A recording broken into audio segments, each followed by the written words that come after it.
प्रिय ख्रिस्त विश्वासियों, जय यीशु। सेक्रेड स्क्रिप्ट सोर्स के एक और ज्ञानवर्धक एपिसोड में आपका स्वागत है। आज हम यीशु के आकर्षक जीवन में गोता लगा रहे हैं और यह पता लगा रहे हैं कि कैसे उन्होंने अपने महाकाव्य मंत्रालय को कुछ बहुत जरूरी मेरे समय के साथ जोड़ दिया। हाँ दोस्तों, यहाँ तक कि परमेश्वर के पुत्र को भी आराम करने और आंतरिक शांति पाने के महत्व का पता था। अब अगर आप सोच रहे हैं कि हम इस रोचक विषय को कहां से उठा रहे हैं, तो अपनी बाइबल उठाई और मार्क 6 के 31 खोलें। वहां आप देखेंगे कि यीशु अपने शिष्यों से कह रहे हैं, मेरे साथ एकांत जगह पर आओ और थोड़ा आराम करो।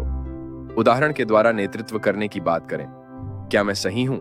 तो इस यात्रा के लिए तैयार हो जाइए कि कैसे परम आदर्श यीशु ने स्वयं काम और खेल या उनके मामले में प्रार्थना को संतुलित किया।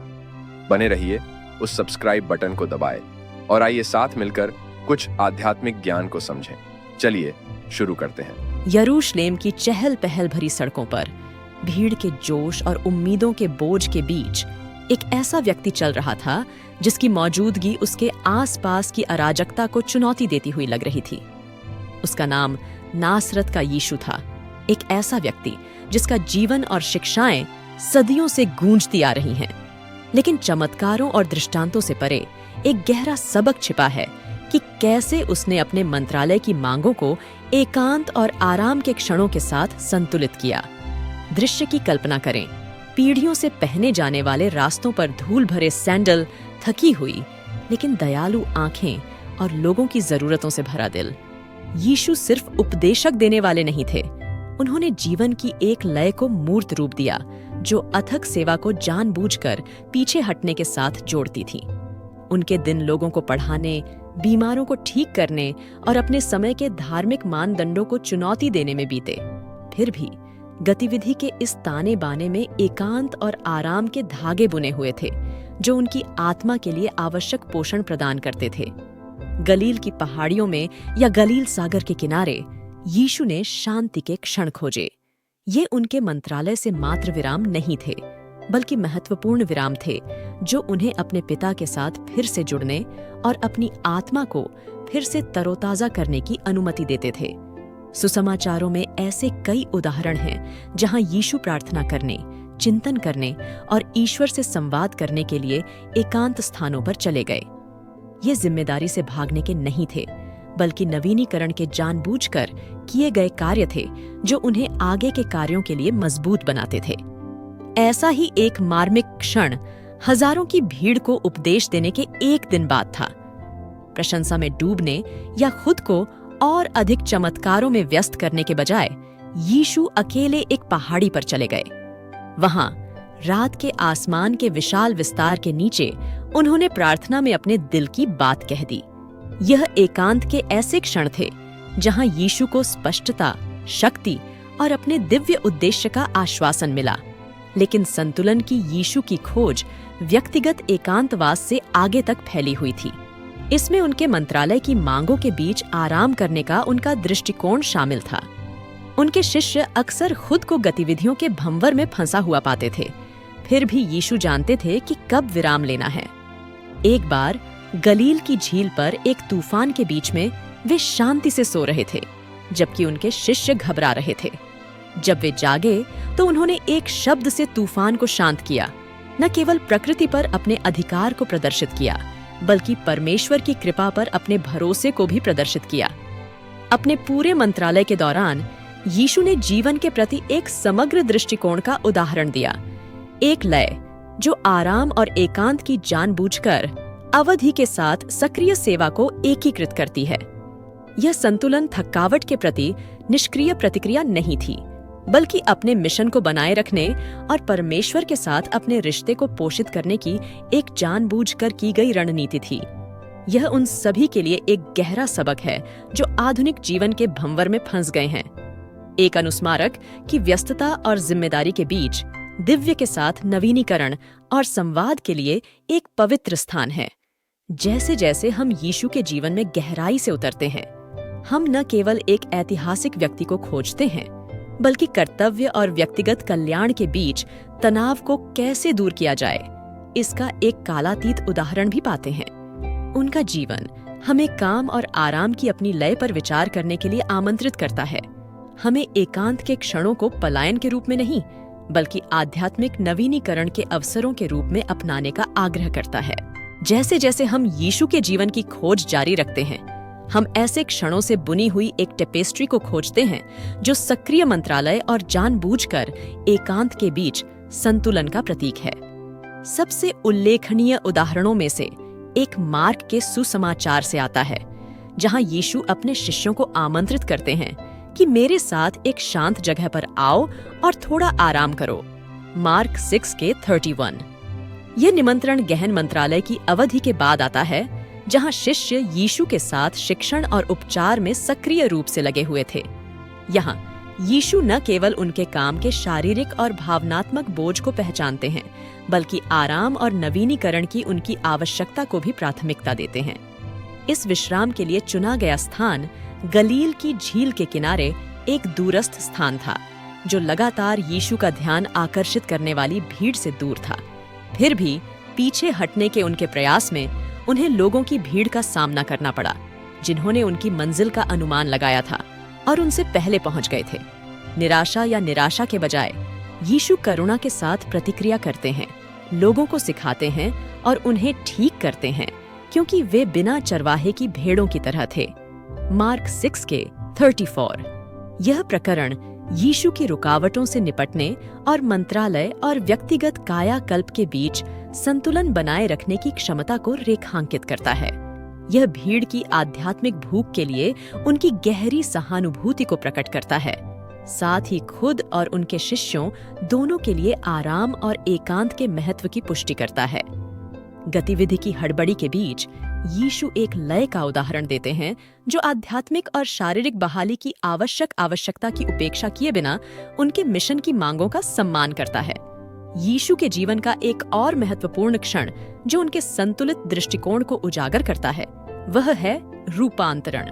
यह घटना, जिसे पीटर, जेम्स और जॉन ने एक ऊंचे पहाड़ पर देखा, यीशु को उनकी महिमामय अवस्था में मूसा और एलियाह के साथ बातचीत करते हुए प्रकट करती है। इसका महत्व न केवल यीशु की पहचान की दिव्य पुष्टि में है, बल्कि इस असाधारण अनुभव के आसपास के संदर्भ में भी है। रूपांतरण से पहले यीशु अपने शिष्यों को अपनी आसन्न पीड़ा और मृत्यु के लिए तैयार कर रहे थे। एक ऐसा दौर जो गहन शिक्षण और भावनात्मक तनाव से चिह्नित था। प्रार्थना करने के लिए अपने आंतरिक घेरे के साथ वापस जाने का विकल्प चुनकर यीशु अपने मंत्रालय की महत्वपूर्ण घटनाओं से पहले शक्ति और ईश्वर के साथ संवाद की तलाश करने के लिए एक जानबूझकर वापसी का प्रदर्शन करते हैं। रूपांतरण यीशु के मंत्रालय के प्रति संतुलित दृष्टिकोण का एक गहरा उदाहरण है। ईश्वरीय रहस्योद्घाटन का एक क्षण जो जानबूझकर एकांत और प्रार्थना के साथ जुड़ा हुआ है। यह वास्तविकता से बचने के लिए नहीं, बल्कि ईश्वर की इच्छा को समझने और जीवन की जटिलताओं के बीच आध्यात्मिक स्पष्टता पाने के साधन के रूप में एकांत में जाने के महत्व को रेखांकित करता है। इसके अलावा अपने मंत्रालय के दौरान व्यक्तियों के साथ यीशु की बातचीत मानवीय आवश्यकताओं की उनकी समग्र समझ को दर्शाती है। चाहे बीमारों को ठीक करना हो, दुखी लोगों को सांत्वना देना हो या धार्मिक अभिजात वर्ग को चुनौती देना हो, यीशु ने प्रत्येक मुठभेड़ को व्यक्ति की शारीरिक, भावनात्मक और आध्यात्मिक स्थिति के प्रति संवेदनशीलता के साथ देखा। उनका मंत्रालय उपलब्धियों की अथक खोज से प्रेरित नहीं था, बल्कि ईश्वर के साथ उनके अंतरंग संवाद से प्रवाहित एक गहरी करुणा से प्रेरित था। लूका 10 के 38 से 42 में वर्णित मरियम और मार्था की कहानी पर विचार करें, जहां मार्था खुद को सेवा में व्यस्त रखती है, जबकि मरियम यीशु के चरणों में बैठकर उनकी शिक्षाएं सुनती है। जब मार्था मरियम की निष्क्रियता के बारे में यीशु से शिकायत करती है, तो यीशु धीरे से उसका ध्यान दूसरी ओर मोड़ते हैं, मरियम के आध्यात्मिक पोषण को प्राथमिकता देने के विकल्प की पुष्टि करते हैं। ऐसा करके यीशु उत्पादकता की सामाजिक अपेक्षाओं को चुनौती देते हैं और परमेश्वर के साथ गहरे संबंध को बढ़ावा देने में चिंतनशील विश्राम के मूल्य को रेखांकित करते हैं। अपने सांसारिक मंत्रालय के दौरान यीशु ने लगातार जीवन की एक लय का मॉडल बनाया, जो आराम और एकांत की जानबूझकर अवधि के साथ सक्रिय जुड़ाव को संतुलित करता है। उनका उदाहरण हमें काम, मंत्रालय और व्यक्तिगत कल्याण के लिए अपने स्वयं के दृष्टिकोण का पुनर्मूल्यांकन करने की चुनौती देता है। एक ऐसी संस्कृति में जो अक्सर व्यस्तता और उपलब्धि का महिमा मंडन करती है, यीशु का जीवन एक सम्मोहक विकल्प प्रदान करता है। प्रार्थना, चिंतन और करुणामय सेवा में निहित एक लय। जैसा कि हम अपनी खोज को समाप्त करते हैं, आइए हम आज हमारे जीवन के लिए यीशु के उदाहरण के गहन निहितार्थों पर विचार करें। आइए हम उनके संतुलन का अनुकरण करने का प्रयास करें। अपने दैनिक दिनचर्या में एकांत और आराम के क्षणों को एकीकृत करें।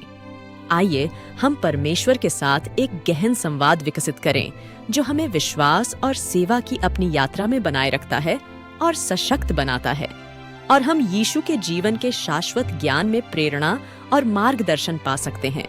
ईश्वर के उद्देश्यों के साथ सामंजस्यपूर्ण लय में जिए गए जीवन की परिवर्तनकारी शक्ति की नई खोज कर सकते हैं।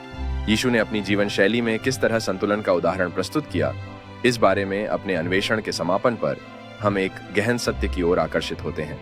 हमारी दुनिया के शोर और मांगों के बीच एक पवित्र लय मौजूद है, काम और आराम, सेवा और एकांत की लय, जिसे यीशु ने न केवल सिखाया बल्कि अद्वितीय अनुग्रह के साथ जिया भी। जब हम यीशु के जीवन पर विचार करते हैं तो हम उनकी सक्रिय सेवकाई और उनके एकांतवास के क्षणों के बीच एक पूर्ण सामंजस्य देखते हैं। प्रार्थना के लिए एकांत स्थानों पर जाने के उनके जानबूझकर किए गए चुनाव उनके पिता के साथ एक गहन संवाद को प्रकट करते हैं, एक अंतरंगता जिसने उनकी करुणा को बढ़ाया और उनके हर कार्य को निर्देशित किया। उन क्षणों की शांति में यीशु ने अपनी सेवकाई की चुनौतियों का सामना करने के लिए नवीनीकरण और शक्ति पाई, यह प्रदर्शित करते हुए कि सच्ची प्रभावशीलता ईश्वर की उपस्थिति में निहित हृदय से निकलती है। फिर भी यीशु का उदाहरण केवल एक ऐतिहासिक कथा नहीं है, यह हम में से प्रत्येक के लिए अपने स्वयं के जीवन की जांच करने का एक पावन निमंत्रण है। हम कितनी बार अपने दिनों को कार्यों और जिम्मेदारियों में व्यस्त रखते हुए अपनी आत्माओं को पोषण देने वाले शांत क्षणों की उपेक्षा करते हुए व्यतीत करते हैं। हम कितनी बार आध्यात्मिक कल्याण पर उत्पादकता को प्राथमिकता देते हैं, ये भूल जाते हैं कि सच्ची पूर्णता हमारे जीवन को ईश्वर के उद्देश्यों के साथ संरेखित करने से आती है। इसलिए आइए हम संतुलन को अपनाने के आह्वान पर ध्यान दें, एक ऐसा संतुलन जो दूसरों की सेवा करने के हमारे आह्वान और व्यक्तिगत नवीनीकरण की हमारी आवश्यकता दोनों का सम्मान करता है। आइए हम अपने जीवन में प्रार्थना, चिंतन और एकांत के लिए पवित्र स्थान बनाएं, ये जानते हुए कि इन क्षणों में हम ईश्वर के हृदय के करीब आते हैं। जैसा कि हम समाप्त करते हैं, मैं आपको हमारे साथ सेक्रेड स्क्रिप्ट सोर्स में यात्रा करने के लिए आमंत्रित करता हूं, जहां हम बाइबल की पवित्र सच्चाइयों में गहराई से उतरते हैं, कहानियों और शिक्षाओं की खोज करते हैं जो प्रेरित करती हैं और बदलती हैं। ज्ञान, बाइबल की बातों और प्रेरक कहानियों की दैनिक खुराक के लिए हमारे चैनल को सब्सक्राइब कर लें, जो आपकी आध्यात्मिक यात्रा को समृद्ध करेगी और ईश्वर के वचन की आपकी समझ को गहरा करेगी। साथ मिलकर आइए हम यीशु के जीवन से सीखते रहें, उनके उदाहरण में शक्ति और उनकी शिक्षाओं में साहस पाएं। जीवन के प्रति उनका संतुलित दृष्टिकोण हमें मार्गदर्शन करे, क्योंकि हम अपनी आधुनिक दुनिया की जटिलताओं को नेविगेट करते हैं, उद्देश्य, जुनून और गहन विश्वास के साथ जीने की कोशिश करते हैं। आज हमारे साथ जुड़ने के लिए धन्यवाद। अधिक समृद्ध प्रचार के लिए लाइक, कमेंट और सेक्रेड स्क्रिप्ट सोर्स को सब्सक्राइब कर लेना न भूलें। अगली बार तक हमारे प्रभु यीशु ख्रिस्त की शांति और कृपा हमेशा आपके साथ रहे। पिता, पुत्र और पवित्र आत्मा के नाम पर आमीन। जय यीशु।